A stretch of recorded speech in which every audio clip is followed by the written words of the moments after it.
I love the bit in your article about the FU fastball. So Cantillo throws his 8 scoreless innings against the Royals a week and a half ago. And Tanner Bybee asked Joey, so like what was the difference, man? Like that was incredible.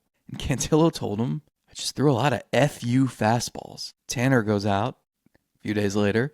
He's facing the White Sox, frustrated with his season. He's like, I'm going to throw some FU fastballs. What do you know? Complete game shutout. First by a Cleveland pitcher in 6 years. 2 hits, 10 strikeouts. Best start of his season. Cantillo starts the series opener in Detroit. And like early on, it was a little, it's like nibbling a bit. And a couple innings into it in the dugout, Tanner's like, hey man, are you doing it? And Joey's like, no. Oh my God, you're right. So he goes back out, starts throwing some FU fastballs. And then he pitches, he turns in a great start. Tanner starting Thursday, going opposite Scooble. Must-win game. Early on, throwing a lot of pitches. It's a little shaky, right?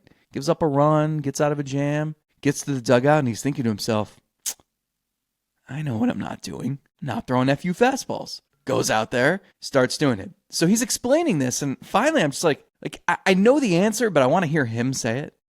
I'm like, what's the difference between a fastball and an FU fastball? Why wouldn't every fastball you throw be an FU fastball? It's the mentality. It's going out there and saying, instead of being like, especially for Tanner, whose fastball has been just whacked all season. You might want to throw more sweepers and curveballs and changeups and then throw a show me fastball that you don't want them to swing at so that then they swing at the other stuff, right?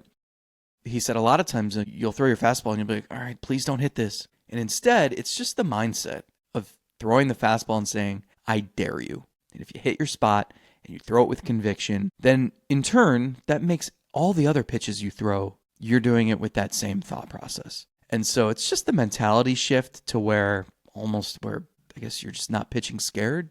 You're the aggressor. You're the one who's dictating what happens. And when you think about it, what was the message they sent Cantillo when they sent him down in August? They said, just attack the strike zone, man. The stuff's good enough. And his changeup, it has the 7th highest whiff rate of any pitch in baseball. So that tells me, like, they think it's your fastball, but it's a changeup, so they swing on top of it. So if you throw more fastballs in the zone, and maybe make it an FU fastball so it's at 93, 94 instead of 90, 91, like, that's going to make the changeup even more lethal. And that's what they've done. It might be simple. Might be a good narrative, but can't argue with the results lately.